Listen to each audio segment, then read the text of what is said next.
The storm hit the Sierra Nevada foothills without warning on that October night in 1878, turning the road into a churning river of mud that swallowed wagon wheels whole and sent horses rearing in panic.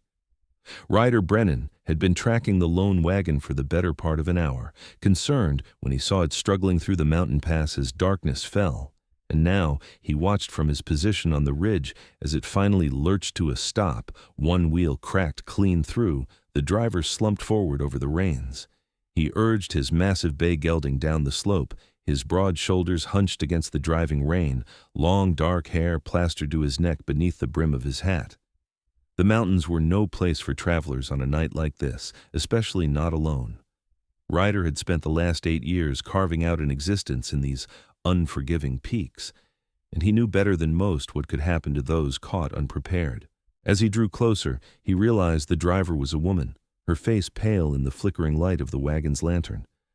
She looked up at his approach, her eyes wide with something beyond fear, a desperate kind of pain that made him dismount before his horse had fully stopped. "Easy now," he said, his voice rough from days without speaking to another soul. "I'm here to help." "The baby," she gasped, one hand clutching her swollen belly through her soaked dress. "The baby is coming." Ryder felt his heart slam against his ribs. He had delivered foals and calves, even helped a she-wolf birth her pups once when he found her trapped in a hunter's snare, but a human child was another matter entirely. Still, there was no choice. The nearest town, Bodie, was a good 15 miles back down the mountain, and in this storm they would never make it. "Can you move?" he asked, already reaching for her. She shook her head, her breath coming in short, sharp bursts. "I tried. I cannot. It hurts too much." He did not hesitate. Ryder climbed into the wagon bed, finding it cramped but dry enough under the canvas cover. The woman had been traveling with supplies, bags of flour and coffee, bolts of fabric, all the makings of someone planning to settle somewhere. A fresh start, maybe. He shoved what he could aside, making room. "I am Ryder," he said, helping her into the back of the wagon as gently as his calloused hands would allow. "What is your name?" "Amelia," she managed between gasps. "Amelia Turner." She was young, he realized now that he could see her properly in the lamplight.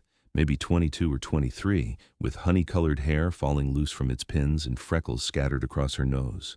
Pretty, despite the pain twisting her features. And very, very alone. "Where is your husband?" Ryder asked, though he suspected he already knew the answer. "Dead," Amelia said, her voice breaking. 3 months now. Fever took him in Sacramento. I was going to Bodie to stay with my sister, but the baby was not supposed to come for another 2 weeks. Ryder nodded, understanding more than she said. A widow, pregnant and alone, trying to make her way to family before her child arrived, except the mountains had other plans, as they so often did. Another contraction seized her, and Amelia cried out, her fingers digging into the rough wood of the wagon bed. Ryder caught her hands, letting her grip his instead, feeling the bones shift under her desperate strength. "Listen to me," he said firmly, waiting until her eyes focused on his face. "I have delivered plenty of animals in my time. The principle is the same. You are going to be fine, and so is your baby. But you have to trust me. Can you do that?" Amelia searched his face, taking in the sharp angles of his jaw, the pale gray eyes that had seen too many hard winters, the broad set of his shoulders that spoke of endless physical labor. Something in his steady gaze must have reassured her, because she nodded, fresh tears mixing with the rain on her cheeks. "I trust you," she whispered. Ryder set to work. He retrieved his bedroll from his horse, spreading the blankets in the wagon bed to give her something softer than bare wood. The lantern hung from a hook overhead, swaying with each gust of wind that rocked the wagon, but Ryder reached up and steadied it, adjusting it to cast better light. "Tell me about your husband," he said as he worked, trying to keep her focused on something besides the pain. "What was his name?" "James," Amelia said, her breathing slightly easier now that she was lying down. "James Turner. He was a clerk in Sacramento, saved every penny for 2 years so we could start our own store. Then the fever came through, and within a week, he was gone." Her voice cracked on the last word, and Ryder felt an unexpected surge of anger at the unfairness of it all. Here was this young woman, barely more than a girl really, who had already lost so much and was now facing the most dangerous moment of her life in the back of a broken wagon in the middle of a storm. "Your sister is in Bodie?" he asked, checking the supplies in his saddlebag. He had a knife clean enough and some whiskey for sterilizing if needed. Not much, but it would have to do. "Yes. She married a miner last year. They have a house there, a real house with 2 rooms and a cook stove. She wrote and said there would always be a place for me and the baby." Amelia's face contorted again, another contraction building. "I should have gone sooner. I should not have waited." "No sense in should-haves," Ryder said. "You are here now, and we are going to see this through." The hours that followed blurred together into an endless cycle of pain and effort. Ryder had never felt so helpless in his life, watching Amelia struggle, hearing her cries echo in the small space of the wagon. He held the lantern steady with one hand while checking her progress with the other, his jaw clenched tight against his own uncertainty. "I cannot do this," Amelia sobbed at one point, her strength flagging. "I cannot. It is too much." "Yes, you can," Ryder said, his voice leaving no room for argument. He set the lantern down carefully and gripped both her hands, forcing her to meet his eyes. "You are the strongest woman I have ever seen, Amelia Turner. You have survived losing your husband, traveled alone across dangerous country, and you are going to bring this baby into the world. Do you hear me? You can do this." Something in his absolute certainty seemed to reach her. Amelia drew a shuddering breath and nodded, squeezing his hand so hard he felt his knuckles pop. The storm raged on outside, wind howling through the mountain passes, but inside the small circle of lamplight, there was only the 2 of them and the child fighting to be born. Ryder had never been a praying man, but he found himself sending up desperate, wordless pleas to whatever God might be listening. Let her live. Let the baby live. Please. Near midnight, Amelia gave a final wrenching cry, and Ryder felt the baby slip into his waiting hands. For one terrible moment the child was silent, and Ryder's heart stopped. Then he remembered what he had seen horse breeders do, and he rubbed the tiny back firmly, clearing the nose and mouth. The baby's first cry was the most beautiful sound he had ever heard. "You have a son," Ryder said, his voice hoarse with emotion he had not known he possessed. He wrapped the baby in his cleanest shirt, the fabric worn soft from years of use, and placed the tiny bundle in Amelia's arms. She was crying, but these were different tears now, tears of joy and relief and overwhelming love. "A son," she repeated wonderingly, touching the baby's tiny fist with one trembling finger. "James's son." Ryder watched them in the lamplight, mother and child, and felt something shift deep in his chest. He had lived alone for so long, had convinced himself he preferred the solitude of the mountains to the complications of human connection. But seeing Amelia's face as she gazed down at her newborn son, he suddenly understood what he had been missing.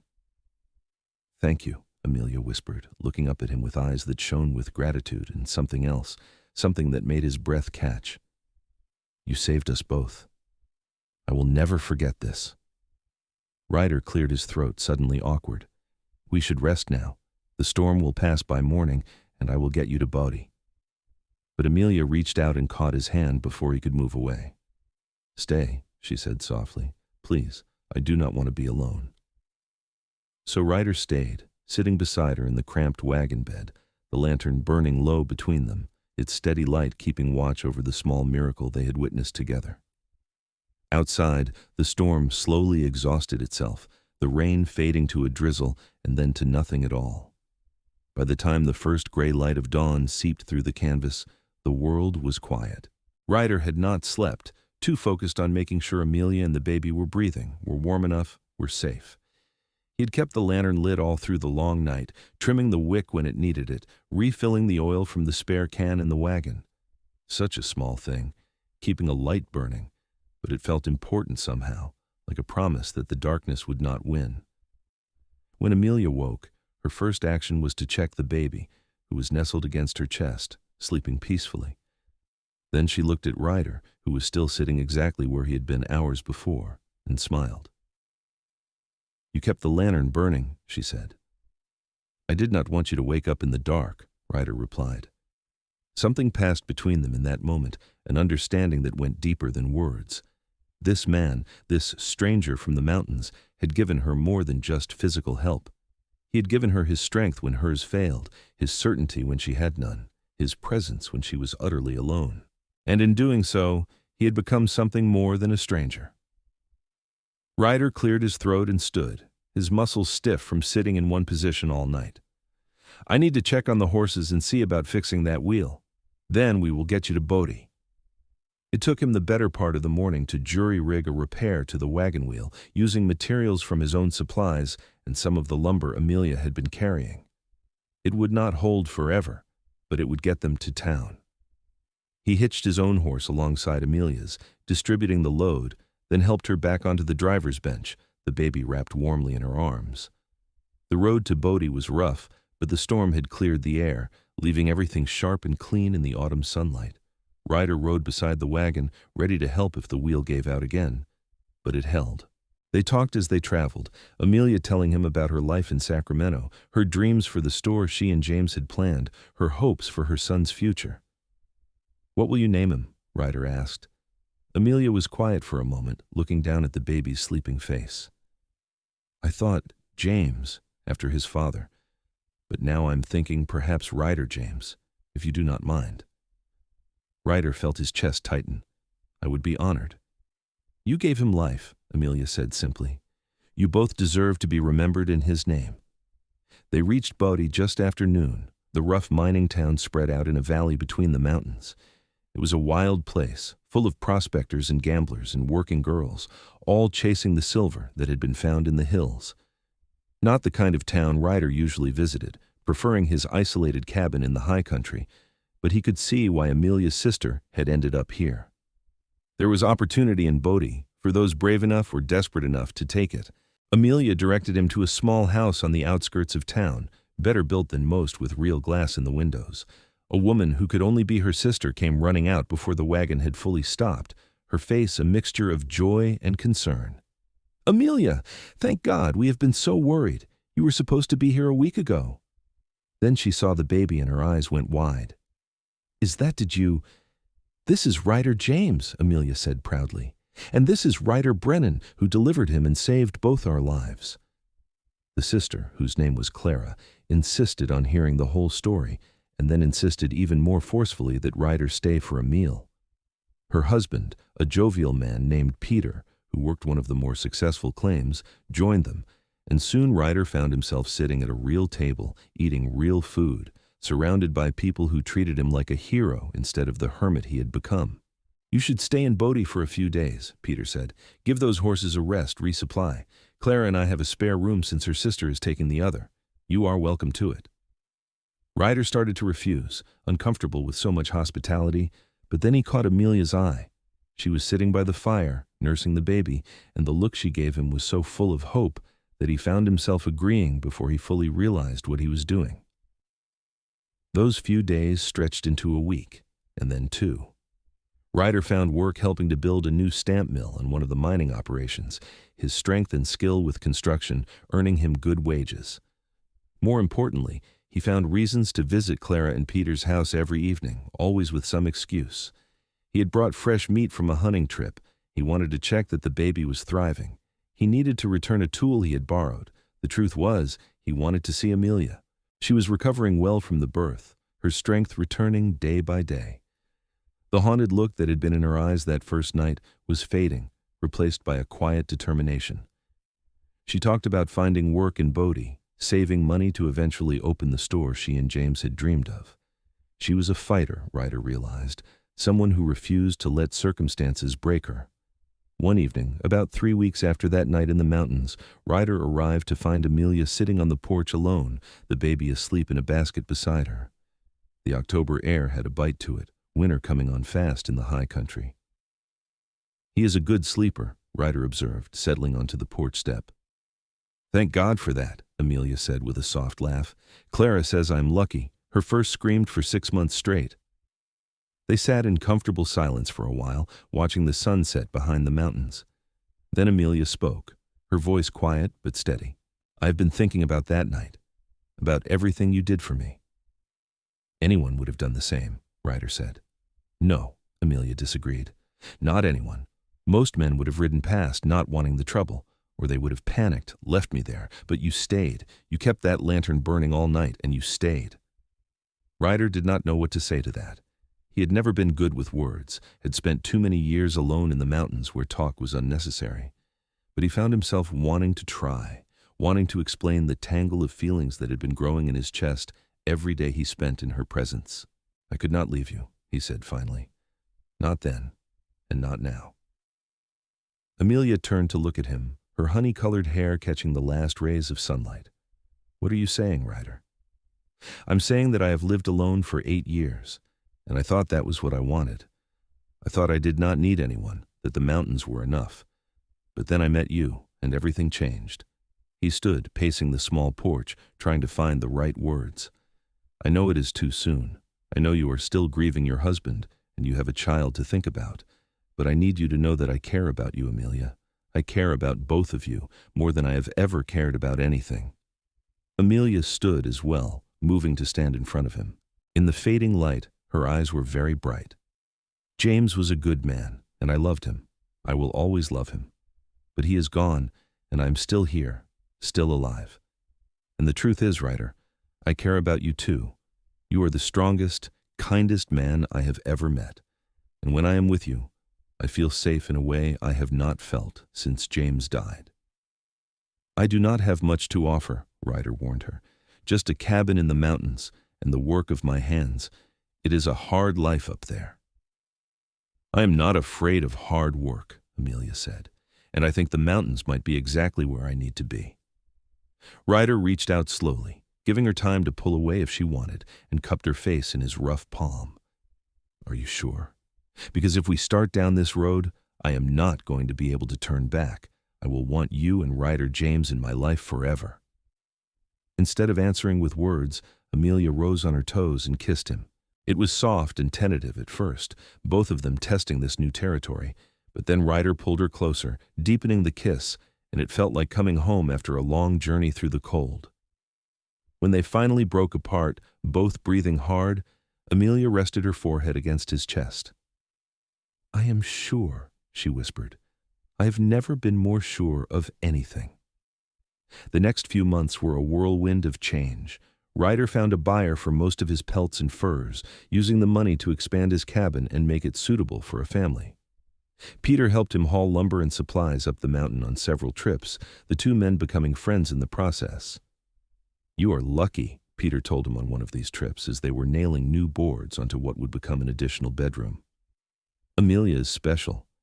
Clara says she has never seen her sister so happy, not even with James." "I am the lucky one," Ryder agreed, driving a nail home with one powerful strike of his hammer. Amelia and baby Ryder James moved up to the cabin in early December, just before the first major snow. Clara cried when they left, but she understood. Her sister had found something rare in this hard country, and she was not about to stand in the way of it. The cabin was small but sturdy, built by Ryder's own hands from timber he had cut and shaped himself. It sat in a protected valley with a stream running nearby, surrounded by pine and aspen.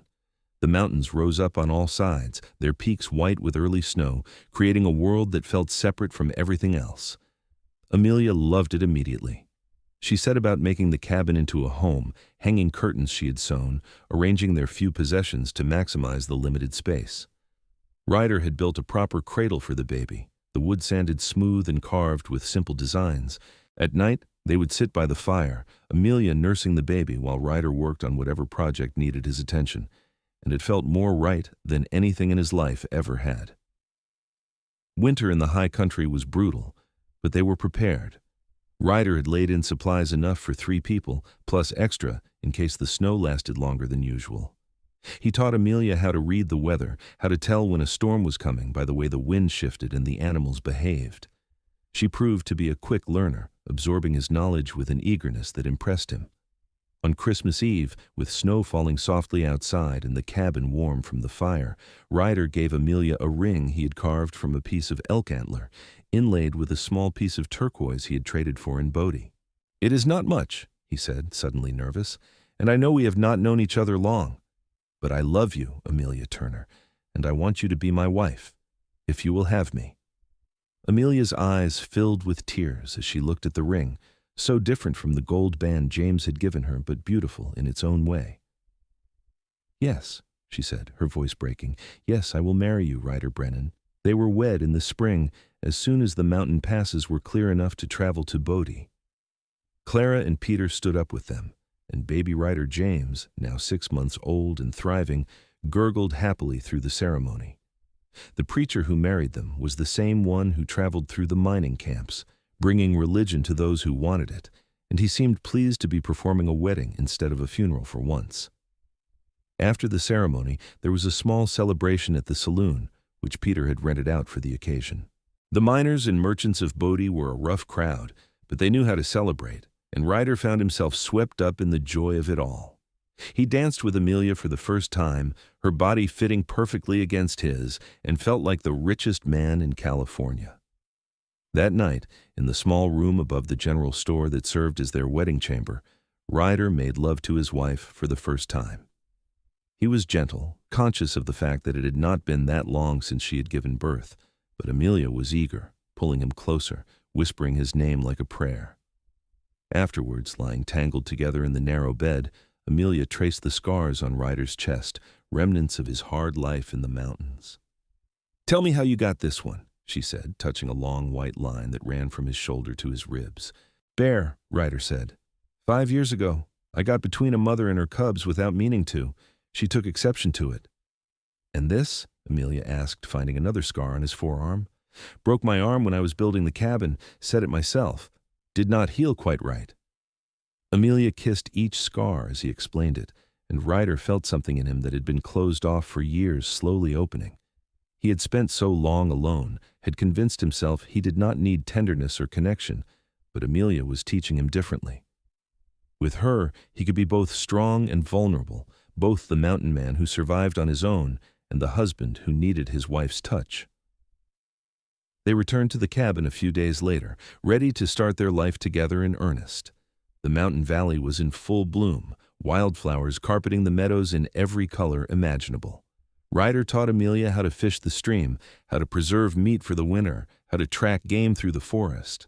She taught him how to read, something he had never properly learned, spending hours each evening going through the few books she had brought with her.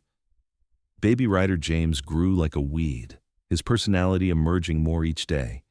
He had his mother's honey-colored hair and his father's blue eyes, though Ryder never corrected anyone when they assumed he was the boy's biological father. As far as he was concerned, Ryder James was his son in every way that mattered. When the boy was just over a year old, Amelia told Ryder she was pregnant again. "Are you happy?" she asked, searching his face anxiously. "I know we did not plan this so soon." Ryder picked her up and spun her around, laughing with pure joy. "Happy? Amelia, I am beyond happy. I am blessed." This pregnancy was easier than her first, without the stress and trauma of being alone and widowed. Ryder was attentive, helping with the heavy chores, making sure she rested enough. He built an addition onto the cabin, creating a separate bedroom for them so the children could share the main room. When Amelia went into labor on a warm July night in 1880, Ryder was ready.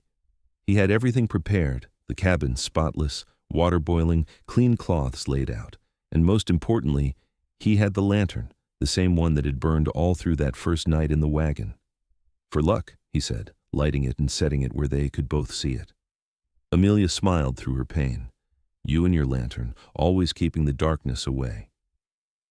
This birth was faster than the first, and just after midnight, their daughter slipped into the world.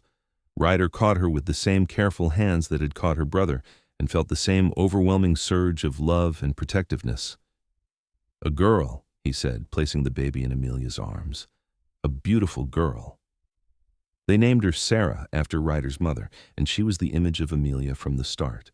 The cabin rang with baby cries and toddler laughter, and Ryder discovered that the solitude he had once prized was nothing compared to the richness of family. The years passed in a rhythm of seasons.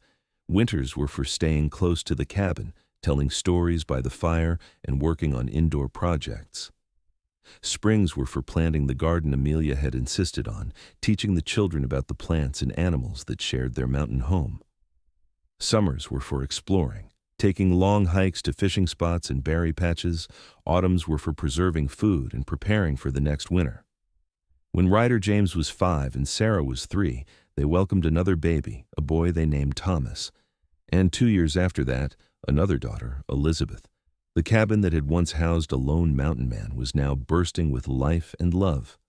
Ryder built onto the structure several more times, adding rooms as the family grew. He also built a barn for the horses and milk cow they acquired, and a chicken coop that Sarah declared was her special responsibility. The little valley became a homestead, proof that even in the harsh mountains, life could flourish. Once a month, weather permitting, they would make the trip down to Bodie to visit Clara and Peter, and to stock up on supplies they could not make or grow themselves. The children loved these trips, fascinated by the rough mining town with its noise and activity so different from their quiet mountain home. Clara had children of her own now, 2 boys who were close in age to Ryder James and Thomas.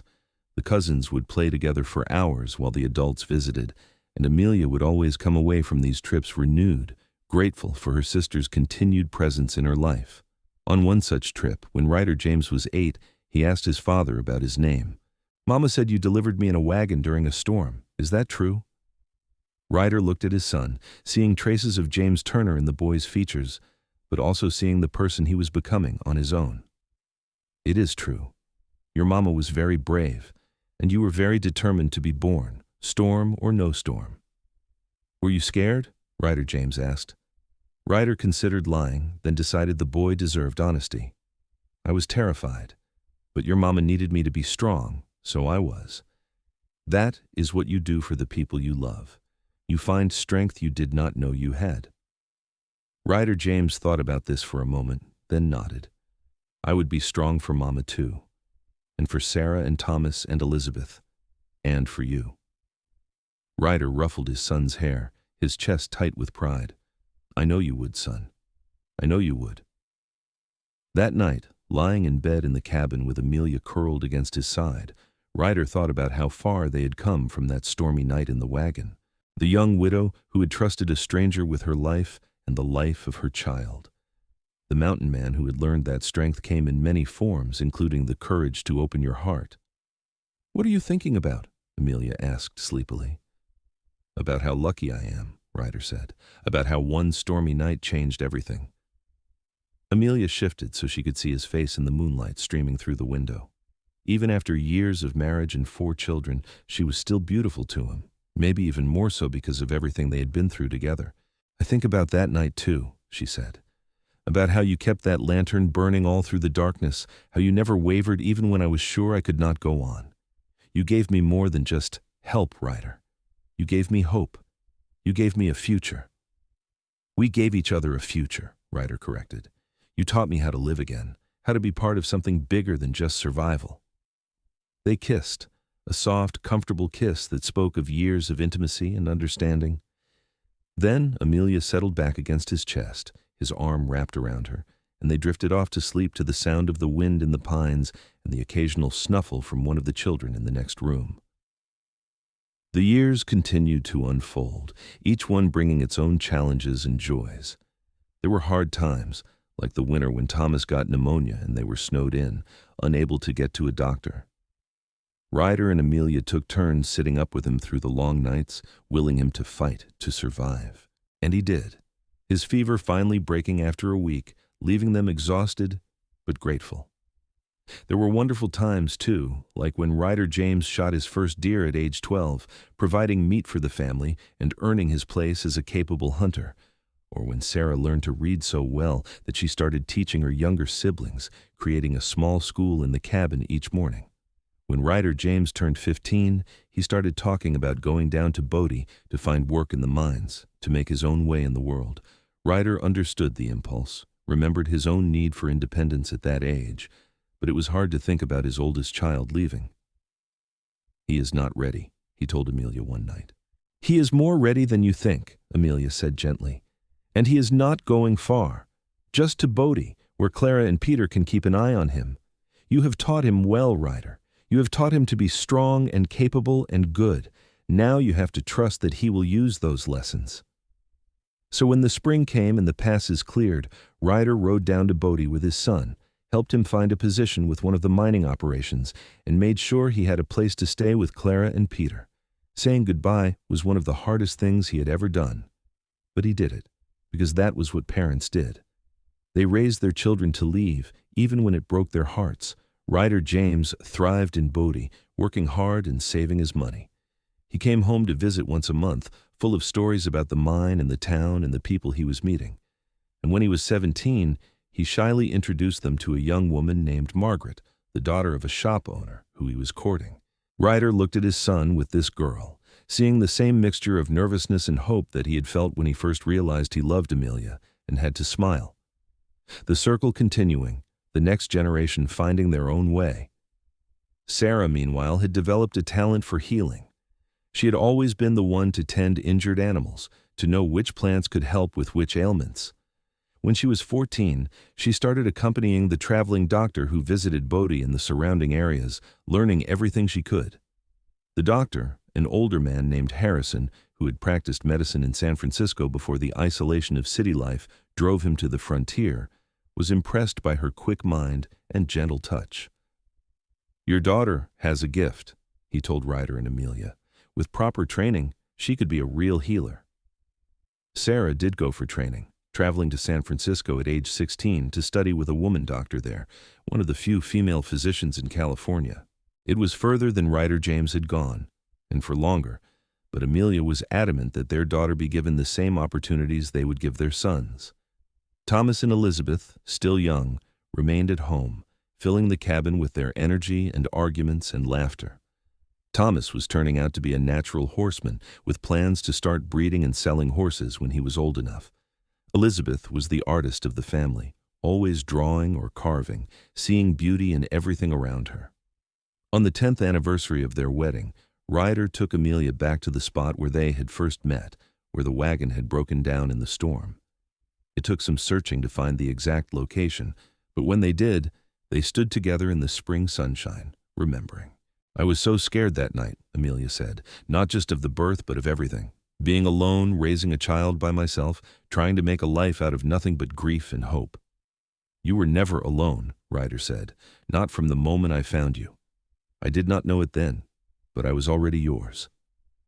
"My mountain man," Amelia said with a smile, reaching up to touch the face she knew so well, the lines around his eyes from squinting into the sun, the scar on his chin from a long-ago accident. Strong and steady like the mountains themselves. "Your mountain man," Ryder agreed, pulling her close, always. They made love that afternoon in a meadow full of wildflowers, the same passion they had felt as newlyweds, still burning bright despite the years and the children and the daily work of building a life together. Afterwards, lying tangled together in the grass, Amelia laughed. "What?" Ryder asked, smiling at the sound. "I was just thinking that if someone had told me, when I was struggling in that wagon, that 10 years later I would be happily married to the man who delivered my baby, I would have thought they were crazy." "Life is strange," Ryder agreed, "but I would not change a single moment of it. Well, maybe I would have fixed that wagon wheel faster, saved you some pain." "The pain was worth it," Amelia said seriously. "All of it, because it brought me you, brought me this life. I love James, and I'm grateful for the time we had. But this, Ryder, this is everything I never knew I needed." As the children grew older and started their own lives, Ryder and Amelia found themselves entering a new phase. Ryder James married Margaret in 1888 in a ceremony in Bodie that brought together both families. Watching his son say his vows, Ryder was transported back to his own wedding, remembered the feeling of standing before the preacher and promising his life to Amelia. "We are getting old," he whispered to his wife. "We are getting lucky," Amelia corrected. "Not everyone gets to see their children grow up happy and settled." Within a year, Ryder James and Margaret had a baby of their own, a girl they named Amelia after her grandmother. Holding his granddaughter for the first time, Ryder felt the same awe he had felt holding Ryder James all those years ago in the wagon. The miracle of new life, the continuation of the family line, the hope of the future, all wrapped up in one tiny bundle. Sarah returned from San Francisco with her medical training complete, setting up a practice in Bodie. She did not marry, declaring that her work was her passion, and while Ryder sometimes worried that she was alone, she seemed genuinely happy. She had purpose, was saving lives, was making a difference in the rough mining town.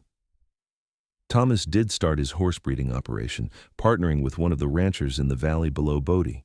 He had a gift with the animals, a patience and understanding that produced some of the finest horses in the region. At 20, he married a rancher's daughter named Catherine, and they built a house on the ranch where he worked. Elizabeth surprised everyone by moving to San Francisco at 18 to study art at the California School of Design. Her talent was recognized by teachers there, and she started selling her paintings and sculptures. She wrote home regularly, her letters full of descriptions of the city and the art world and the exciting things she was learning. "Our children have all flown far from the nest," Ryder observed one evening, he and Amelia sitting on the porch of their cabin, watching the sun set behind the mountains. "But they are happy," Amelia said. "They are living full lives, following their passions. What more could we ask for?" "Nothing," Ryder admitted. "Nothing at all." They still made the trip to Bodie regularly, but now it was to visit children and grandchildren rather than to buy supplies. The cabin that had once been so remote felt less isolated now, with families scattered throughout the region. Holidays brought everyone together, the small valley filled with multiple generations, children running wild while the adults caught up on each other's lives. On one such gathering, for Christmas of 1892, when all 4 of their children and several grandchildren were present, Ryder James stood up after dinner and cleared his throat. "I want to say something," he announced, getting everyone's attention. "I was talking with Sarah and Thomas and Elizabeth, and we all agreed that we wanted to acknowledge something. Papa, you raised me from when I was just a day old. You gave me your name, your home, your love. I know I had a biological father, and Mama has told me about him, and I respect his memory. But you are my papa, in every way that matters. You taught me how to be a man, how to be a husband, how to be a father. Everything good in my life comes from you and Mama." Ryder felt his throat close up, unable to speak. Amelia gripped his hand tight, her own eyes wet with tears. Sarah spoke up next. "We all feel the same way. You built this family with your strength and your love. You took Mama in when she was alone and scared. You delivered Ryder James with your own hands, and you have loved us all unconditionally ever since. We are so grateful for you." The other children nodded their agreement, and suddenly Ryder was surrounded by his family, hugging him, telling him they loved him. It was overwhelming in the best possible way, this outpouring of affection and gratitude. That night, after everyone had gone to bed, the cabin quiet again, Ryder and Amelia sat by the fire, the same way they had sat thousands of nights before. "That was something special," Amelia said softly. "They wanted you to know how much you mean to them." "I never expected any of this," Ryder admitted. "When I found you in that wagon, I was just trying to help someone in need. I did not know I was finding my whole future." "That is how life works sometimes," Amelia said. "The most important moments do not announce themselves. They just happen, and you have to recognize them for what they are." "I recognized you," Ryder said. "Maybe not that first night, but soon after. I recognized that you were important, that you were going to change everything." "We changed each other," Amelia said. "You taught me how to be strong again after loss. I taught you how to open your heart again after isolation. We built this life together, stone by stone, day by day." As they sat there, the fire burning low, Ryder thought about the lantern. He still had it, the old kerosene lantern that had burned all through that first night. It sat on a shelf in the cabin, a relic of the past, but also a symbol of something important: light in the darkness, hope in the midst of fear, steadiness when everything else was chaos. He got up and retrieved it, lighting it for the first time in years. The flame caught and held, casting the same warm glow it had all those years ago in the wagon. "What are you doing?" Amelia asked, smiling. "Remembering," Ryder said, "honoring. That night changed my life, and I want to remember it properly." They sat together in the lamplight, older now, their faces lined with years and experience, but still themselves. Still the widow who had trusted a stranger. Still the mountain man who had learned to love. Still the 2 people who had found each other in a storm and decided to build a life together. The years continued to pass, bringing more grandchildren, new challenges, small tragedies, and great joys. Ryder's hair went completely gray, his body showing the wear of decades of hard mountain living. Amelia developed arthritis in her hands, making sewing and other fine work difficult. But they adapted, adjusted, continued. When Peter died suddenly of a heart attack in 1895, Clara was devastated.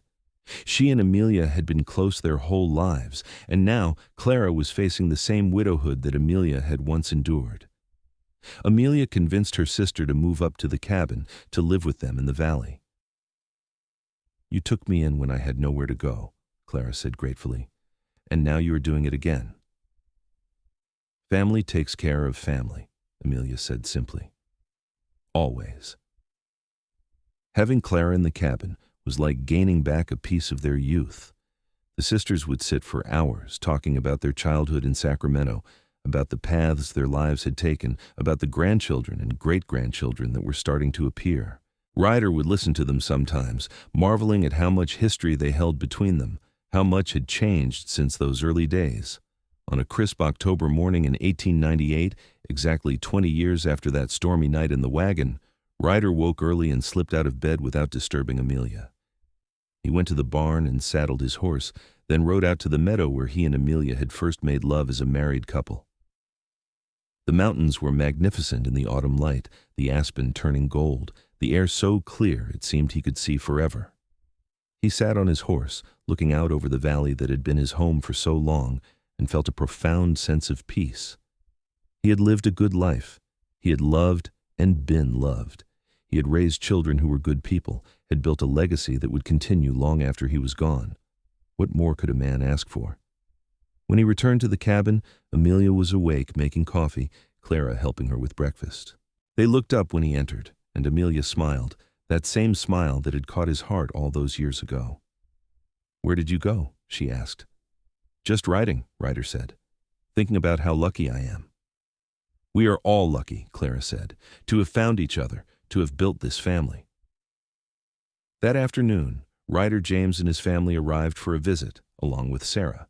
They had planned a surprise celebration for the anniversary, though Ryder and Amelia had not told anyone the significance of the date. 20 years since the night Papa delivered me," Ryder James said, raising a glass. 20 years since this family truly began, to Mama and Papa, who taught us all what love and strength really mean. They drank and ate and told stories late into the evening. Someone brought out a fiddle, and there was music and dancing. Ryder danced with Amelia, with his daughters, with his granddaughters, his heart full to bursting. As the party was winding down, little Amelia, now 9 years old, asked her grandfather to tell the story of the night he delivered her uncle. "I have heard pieces of it," she said, "but I want to hear the whole thing." So Ryder sat down. The children and grandchildren gathered around and told the story. He told them about the storm, about finding the wagon with the broken wheel, about Amelia's pain and fear. He told them about keeping the lantern burning, about the long hours of the night, about the moment when Ryder James finally slipped into the world. "I had never been so scared in my life," he admitted, "but I could not let your grandmother see that. She needed me to be strong, to be steady. So I held that lantern and I stayed with her, and we brought your uncle into the world together." "And then you fell in love," little Amelia said with the confidence of a child who had heard enough stories to know how they ended.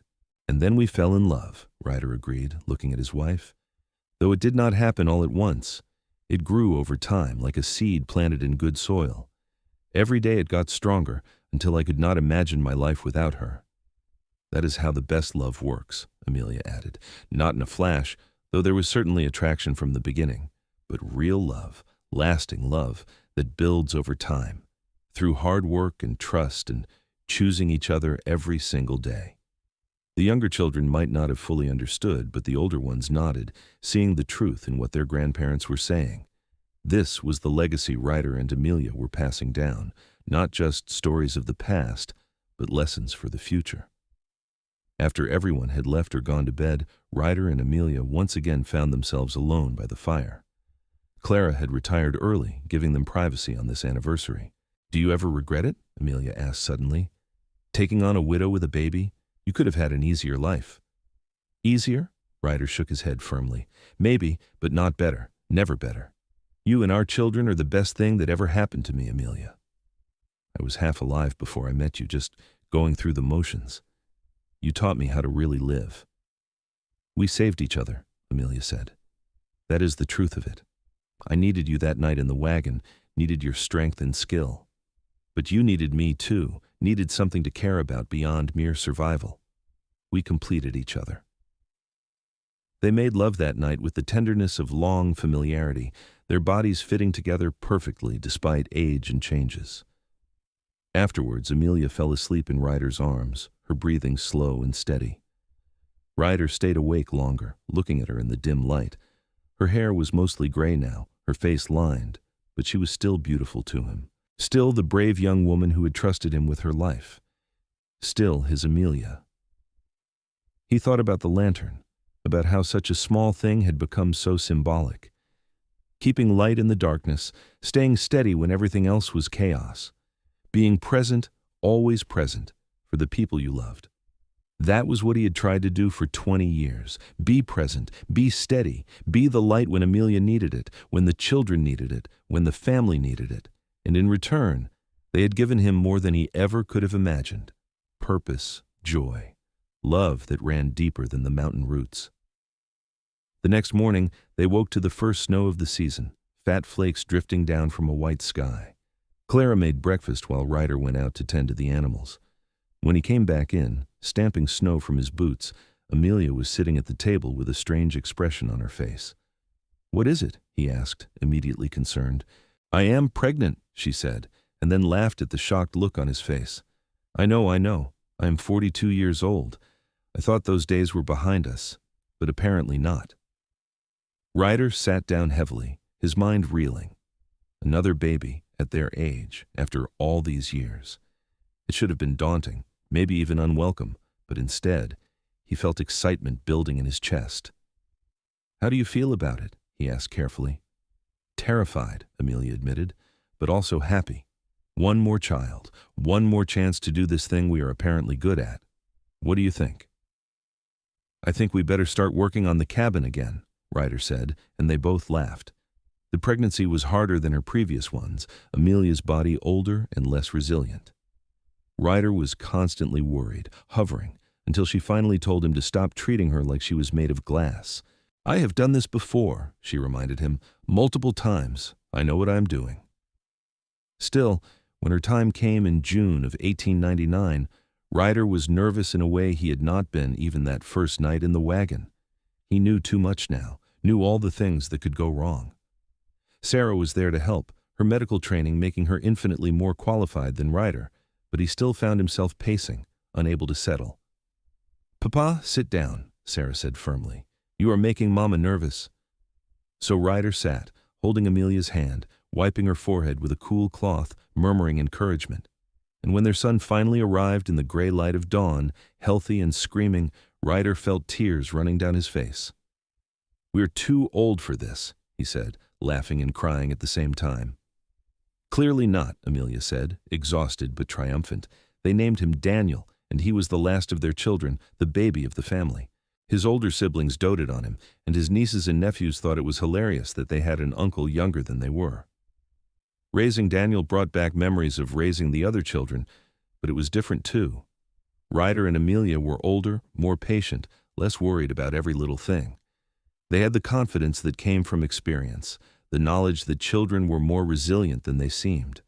Daniel grew up in a cabin full of love and history, surrounded by parents who were old enough to be his grandparents, but who loved him with the same fierce devotion they had loved all their children. He learned to ride from Thomas, to track and hunt from Ryder James, to heal from Sarah. Elizabeth taught him to draw, Clara taught him to cook, and Amelia taught him to read and write and think for himself. As the new century dawned in 1900, Ryder looked around at the family he and Amelia had built and felt a satisfaction deeper than anything he had known in his solitary years. The cabin had been expanded so many times, it was hardly recognizable from the original structure. The valley held not just their home, but also Thomas's horse ranch and a small cabin where Sarah stayed when she was not in Bodie seeing patients. "We built a dynasty," Amelia said one evening, watching their children and grandchildren gather for Sunday dinner, Daniel toddling among them. "We built a family," Ryder corrected. "That is better than any dynasty." The years that followed were peaceful ones. Ryder was slowing down, his joints stiff in the mornings, his strength not what it once was, but he could still chop wood, still hunt, still ride the mountain trails he knew so well. Amelia's arthritis worsened, making some tasks difficult, but she adapted, finding new ways to do the things she loved. Daniel grew into a curious, energetic boy who seemed determined to experience everything life had to offer. At 10, he announced he wanted to be a veterinarian, inspired by his brother Thomas's work with horses and his sister Sarah's medical practice. Ryder and Amelia encouraged this dream, as they had encouraged all their children's ambitions. In the spring of 1909, Ryder James came to visit with news. He had been elected mayor of Bodie, a position of respect in the mining town. "I could not have done it without the values you taught me," he told Ryder. "Honesty, hard work, caring for your community, those lessons have guided my whole life." Ryder gripped his son's shoulder, pride nearly choking him. "You have made your own way, son. This is your achievement." "But it started with you," Ryder James insisted, "with that night in the wagon, with every day after. You showed me what it meant to be a good man." That summer, they had a massive family reunion in the valley, all 4 of the older children present with their families, plus Daniel and Clara. There were over 30 people gathered, multiple generations, all connected by the love story that had started in a storm 31 years earlier. They took a photograph, the whole family arranged in front of the cabin. Ryder and Amelia sat in chairs in the center, surrounded by their children and grandchildren. Daniel, now 10, stood beside his father's chair, Ryder's hand on his shoulder. It was a moment frozen in time, a record of everything they had built. That night, exhausted but happy, Ryder and Amelia lay in bed, listening to the sounds of their family settling down for the night in various corners of the cabin and in tents outside. "We did good," Amelia said softly. "We did," Ryder agreed. "Better than I ever dreamed possible." "Do you remember that night?" Amelia asked. "Really remember it?" "Every second," Ryder said. "The rain, the fear in your eyes, the weight of Ryder James when he first came into the world, the way you looked at me when you said you trusted me. I remember all of it." "I knew then," Amelia said. "In that moment when you held the lantern steady and told me I could do it, I knew you were someone special, someone I could lean on. I did not know yet that I would love you, but I knew you were important." "I knew too," Ryder admitted, "maybe not consciously, but somewhere deep inside. I knew that helping you was the most important thing I would ever do." They drifted off to sleep, surrounded by family, secure in the knowledge that they had lived well and loved well, and built something that would last beyond their own lifetimes. The years continued their steady march. Daniel did become a veterinarian, studying in San Francisco before returning to the mountains to practice. He never married, preferring to dedicate himself to his work, and Ryder understood. Some people were meant for families, others for different kinds of purpose.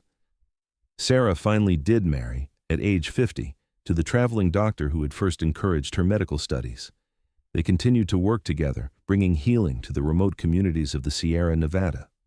It was a partnership of equals, built on mutual respect and shared passion for their work.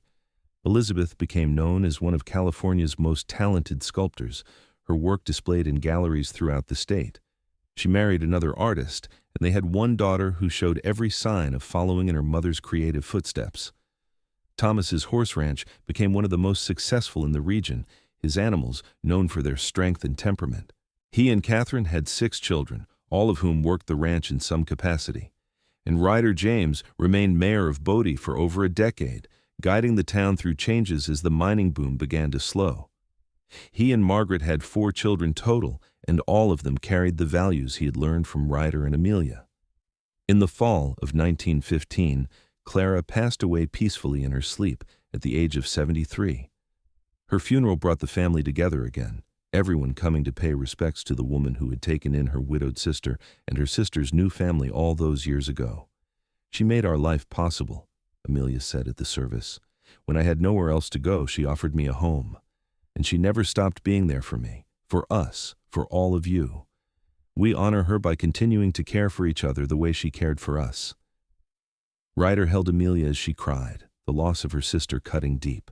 They were the last of their generation now, the only ones left who remembered Sacramento before the war, who had known their parents, who carried the old stories. As they aged into their 60s, both Ryder and Amelia slowed down considerably. Ryder could no longer make the long rides into the high country, his body simply not capable of the demands. Amelia's arthritis made many tasks impossible, though she remained sharp mentally, still reading voraciously and carrying on spirited debates with anyone who would engage her. Daniel moved back to the cabin to help care for them, bringing his veterinary practice with him. It was right somehow that the last child would be the one to stay, to see them through to the end of their journey. On an October evening in 1918, 40 years to the day after that stormy night in the wagon, Ryder and Amelia sat on the porch of their cabin, wrapped in blankets against the autumn chill. Daniel was inside making dinner, and they could hear him moving around humming to himself. 40 years, Amelia said wonderingly. How did that happen? One day at a time, Ryder said. One choice at a time. Choosing each other, choosing this life, choosing love. I would choose it all again, Amelia said. Every hard moment, every challenge, because it brought me here, to this place, with you. Ryder reached for her hand, their fingers interlacing in a gesture so familiar it was like breathing. I kept the lantern burning, he said, all these years in different ways. I tried to be your light when things got dark. And you were, Amelia said, tears sliding down her weathered cheeks. You always were, my steady mountain man, my light in the storm. They sat until the stars came out, talking about the past, about their children and grandchildren, about the life they had built together. It was a good life, they agreed, a full life, a life worth living, worth. Inside the cabin, the old lantern sat on its shelf, no longer used but carefully preserved. It had witnessed the beginning of their story, had burned through that long night when Ryder James was born, had become a symbol of everything they meant to each other. Light in the darkness, steadiness in chaos, love that endured. Ryder passed away in his sleep 2 years later, at the age of 74. His heart simply stopped, worn out after a long life of hard work and deep love. Amelia woke to find him gone, and though she grieved, she also felt gratitude. They had been given 42 years together, more than many people got, and they had made every one of them count. She lived another 5 years, surrounded by children and grandchildren and great-grandchildren, the matriarch of a family that now numbered in the dozens. She told stories of Ryder, keeping his memory alive, making sure the younger generations understood the man he had been. On a warm June night in 1925, Amelia asked Daniel to bring her the old lantern.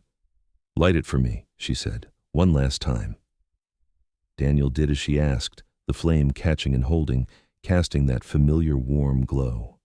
Amelia smiled, her eyes distant, seeing things Daniel could not. "He kept it burning all night," she said softly. "All through the darkness, he kept it burning. And then he kept me in the light for 42 years. What a gift that was. What a tremendous gift." She fell asleep with the lantern burning beside her bed, and sometime in the night, she slipped away peacefully, going to join the man who had delivered her son and stolen her heart and shown her what true partnership looked like. At her funeral, Ryder James, now a man of 47, spoke about his mother and the man who had raised him. "They found each other in a storm," he said, "and they built a shelter that protected not just them but all of us. Every good thing in my life traces back to that night, to my mother's courage and my father's steady strength. They taught us how to love, how to endure, how to build something lasting. That is their legacy, and it will live on in every one of us gathered here." The family buried Amelia next to Ryder in the small cemetery they had established in the valley, under the pine trees, with the mountains rising on all sides.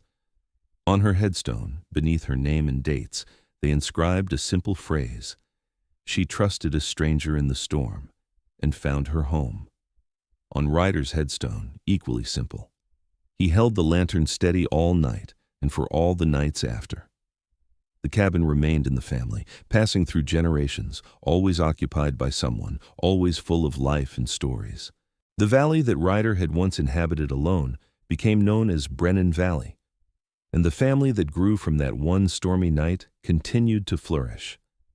Years later, when great-great-grandchildren would visit the old cabin and ask about the lantern that sat carefully preserved in a glass case, their parents and grandparents would tell them the story. About the mountain man and the widow, about a baby born in a wagon during a storm, about a love that grew from trust and need into something extraordinary. "He held the lantern steady all night," they would say. and in doing so, he lit the way for all of us. The story became family legend, passed down through the generations, a reminder of where they came from and what they valued. Strength and steadiness, courage and compassion, the willingness to help a stranger, the openness to love again after loss. These were the lessons of Ryder and Amelia, and they echoed through the years. The lantern itself became a family heirloom, brought out for weddings and births, lit to mark important occasions. Each time the flame caught and held, it was a connection to that first night, to the beginning of everything, to the moment when one man chose to help one woman and change the course of countless lives. In the end, that was the true legacy of that stormy October night in 1878. Not just one family, though, that would have been enough, but a testament to the transformative power of compassion and love. Ryder Brennan had been a solitary man living alone in the mountains, and Amelia Turner had been a frightened widow facing an uncertain future. Together, they had built something beautiful and lasting, a family that would continue for generations, all because one man had held a lantern steady through the darkness and helped a woman deliver her baby into his waiting hands. The mountains remained, eternal and unchanging, watching over the valley that bore the Brennan name. And somewhere in the wind that whispered through the pines, if you listened carefully, you could hear the echo of that old story, of love found in the most unlikely of circumstances, of light shining in the darkness, of two people who chose each other every day and built a legacy that would never be forgotten.